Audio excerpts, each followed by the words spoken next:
My name is Jason, I go by Professor Sports Cards, and today we're looking at 10 iconic cards that all have low pop counts. I'm talking about pop counts under 5,000, and most of these cards we look at today will have pop counts of under 2,000 cards, some of them even under 1,000 cards, and that's what makes cards rare and hold prices in the long run. If you haven't seen my previous video, I took a look at 5 cards that are overproduced, including this Griffey that has over 100,000 copies and Jordan with over 25,000 copies.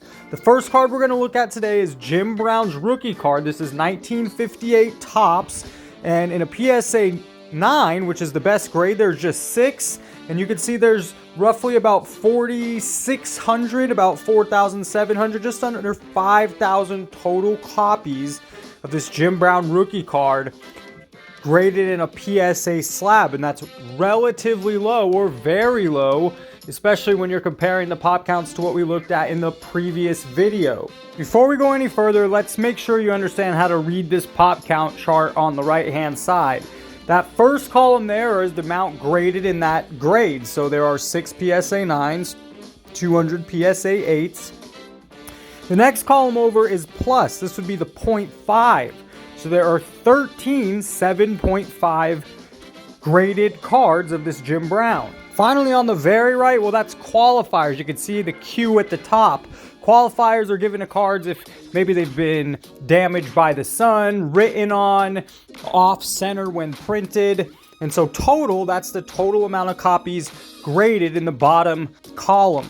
And furthermore, you can see on the left here, as soon as we get under a PSA 3, this card's selling for less than $1,000. And it's still rare. It's not as rare as the high grades, but there's only 5,000 of these cards. And with Jim Brown being one of the best NFL players of all time, this card should stay in demand over the years. Now, we are going in order from the highest pop counts on this list to the lowest or most rare pop counts on this list. Next up, we have Kareem Abdul-Jabbar's rookie card. This is 1969. His name's still Lou Alcindor at this point.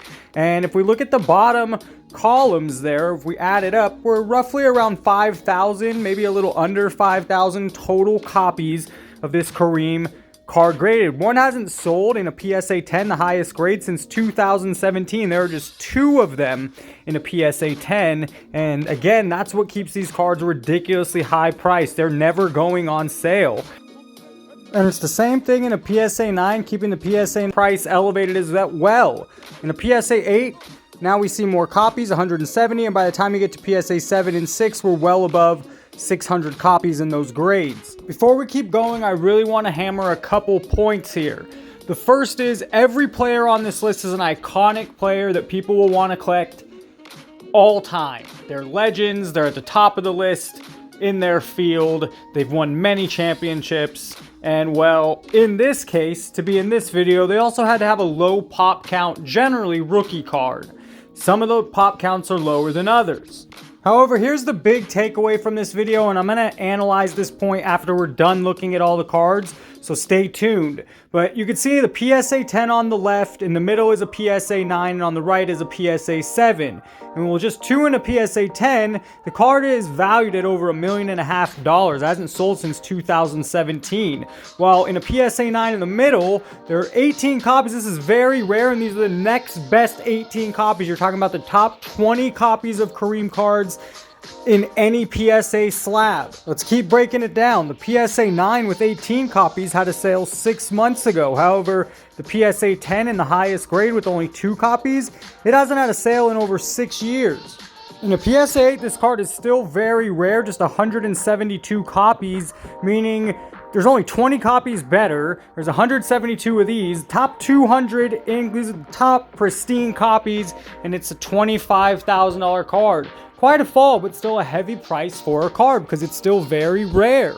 In a PSA 7, well, there's only 200 copies better, and there's about 450 in a PSA 7, but you see the drastic price fall to right around $4,000. And by the time you get to a PSA 3, where there's roughly, 3,000 copies, 3,500 copies better, this card's just $600. The card is in demand. It's just about how scarce and rare it is.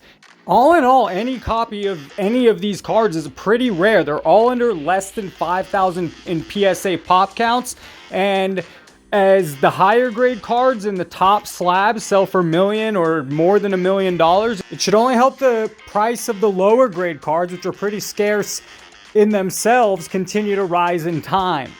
Next on our list is John Havok, also out of the 1969 Topps basketball. This is his rookie card in a PSA 10. There are just 2 of them, and it last sold for $85,000. But again, just 2 of them. There hasn't been a sale in over 3 years. And if this card sold today, Card Letter has it valued at $170,000 sale. In a PSA 9, it's very rare as well. Only 30 of them.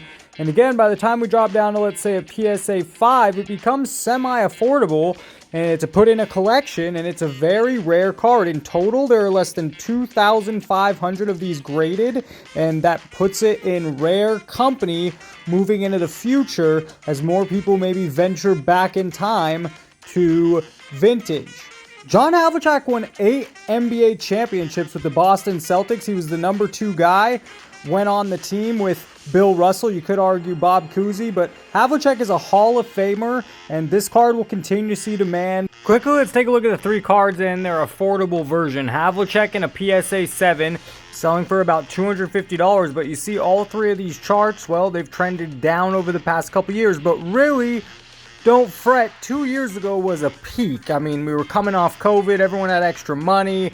The card market was just booming at that point, and then real life happened again, and people got back to work, and prices and inflation went up. So don't worry about these charts all trending down. However, that could mean this is a good time to try to buy one of these rare cards and get it into your collection. The Kareem in a PSA 3, well, it's $600, and it's trended down for over $1,000 a couple years ago. And this Jim Brown card, well, in a PSA 3, you could steal it for $825. In 25 years from now, it'll be much harder to get the legend rookie cards from the era we're looking at here than the era of today with mass population and overproduction of many, many sets. Let's take a look at the autographed prices and their pop counts. The John Havok just sold on December 1st, 2023, autograph price at $2,000. In a PSA slab, there's only 41 copies of this Havok rookie autograph.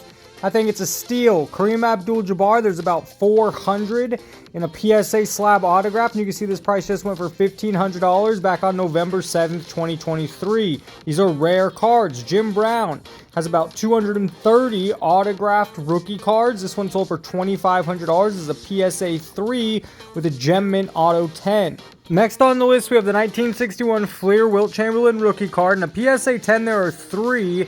And there haven't been any sold copies in a while. But in a PSA 9, it last sold on June 14th, 2023. There are 32 of them, and it sold for $200,000. PSA 8 is still very rare with only 185, and that's why it holds a premium price of $31,000. So we're seeing that a card in the top 200 PSA, both with the Wilt Chamberlain at $31,000, the previous card we saw at $25,000. Both the Kareem Abdul-Jabbar and Wilt Chamberlain rookie cards are painting a picture here that at the 200 pop count level, you can have a $30,000 card. Something to take note is there's only 2,000 of these cards, and from here out, every card is less and less than the pop count. So the lower grade cards still hold some value or better value than what we saw with the previous cards, which had more pop count. In a PSA 7, there's 240, and it's selling for $10,000. In a PSA 4, there are just 260 copies, and it's selling for right around $2,000. And you can't find a Wilt Chamberlain under $1,000. In a PSA 2, it's $1,400, and it holds a very high premium because there's just so few of them. Wilt Chamberlain only has 6 autographed copies of this rookie card, and it just recently sold in November 16th for $275,000. Scarcity is everything, if that's what you learned from this video.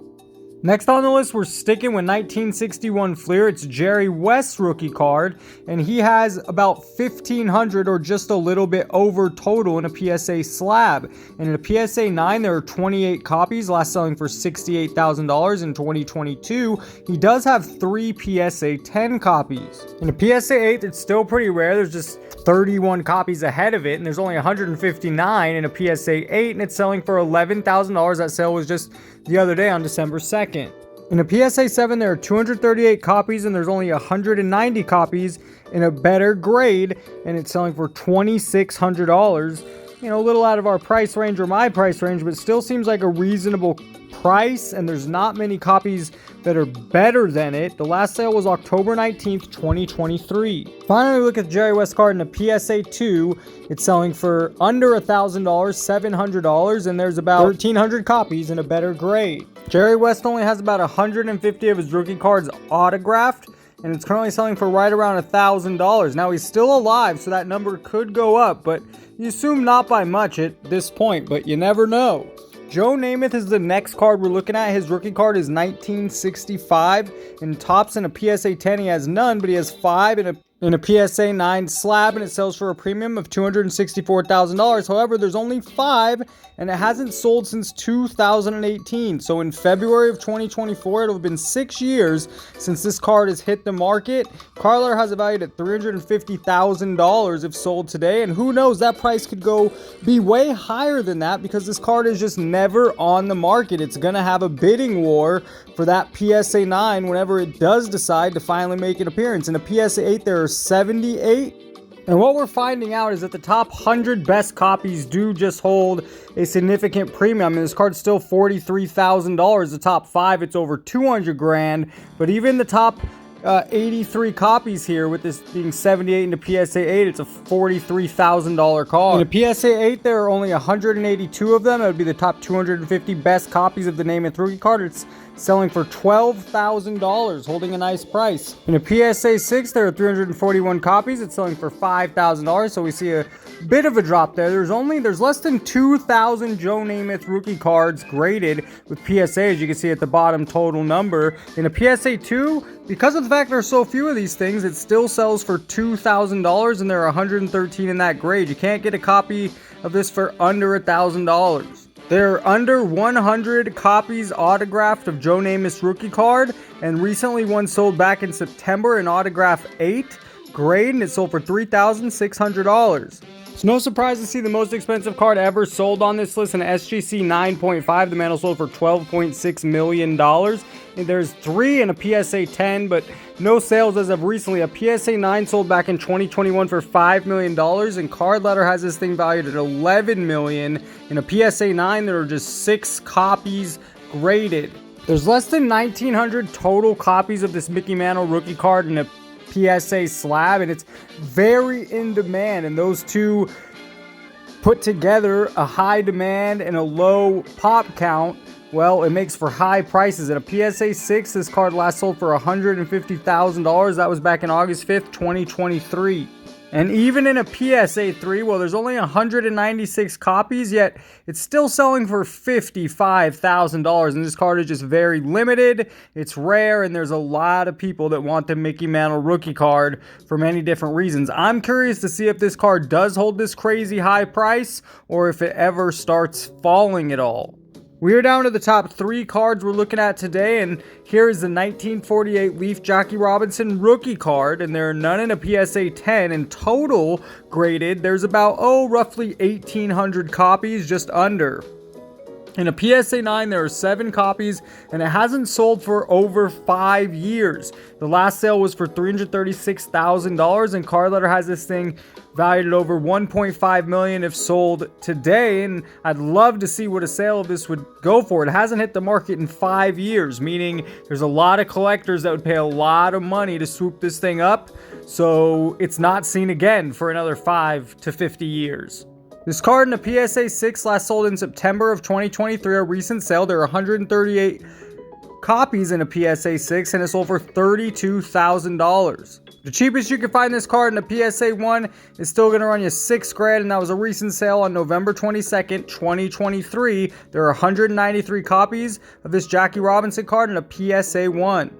The Bill Russell rookie card has, only just over 1,000 copies graded in a PSA slab, roughly, 1,200 copies. In a PSA 9 is the highest grade, and there are just 3 of them, and there's no recent sales to go off of. In a PSA 8.5, that just sold back in May 11, 2023, and it sold for $660,000. You can use your imagination to think what the 3 PSA 9 copies would sell for. In a PSA 8, there are 48 copies. It sold in the summer of 2023 for $120,000. This card is just so rare that even in lower grades, it holds a high price. In a PSA 7, 42 grand, sold on November 16th, 2023, and there are just 90 in that grade.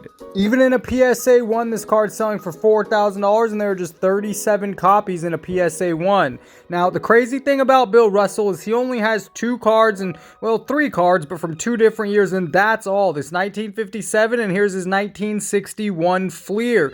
In a PSA 9, it also holds a nice price of $21,000, which I personally think this is a undervalued card. This is his only other card. There's his first card and his second card, and here there's what, less than 1,500 total copies graded. He also, in this same Fleer set, has the in-action card, which has about 1,000 copies itself. So in total, Bill Russell has under 4,000 cards in a PSA slab. That's it, and that's all. 4,000. Those are his only 3 cards, and, well, that's rare. It's rare to have such a high-name player. I can't think of another that just has such few cards. Well, we saw the most expensive card ever sold on this list, and here is the second most expensive card ever sold. The Honus Wagner T206 is 1909. This card came out 120 years ago, almost. Honus Wagner had a problem with the quote-unquote union, or whatever you want to call it, from back in the day, so he didn't want any more of these cards being printed. There are only very few out there, and there are just 34 copies, 36 copies in a PSA slab.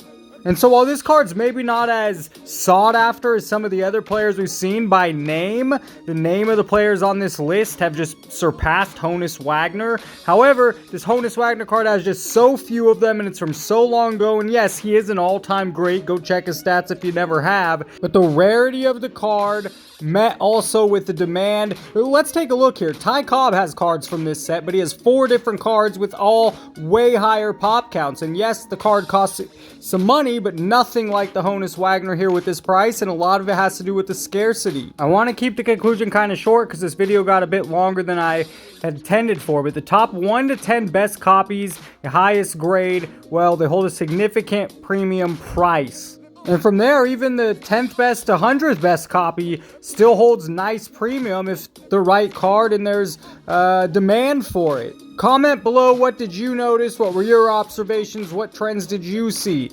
Thank you for watching. Please hit the like button. It lets me know that you want more content just like this. And if you haven't subscribed yet, please do. What up, everybody? This is Robert Ory, aka Big Shot Bob, and you're watching Professional Sports Cards.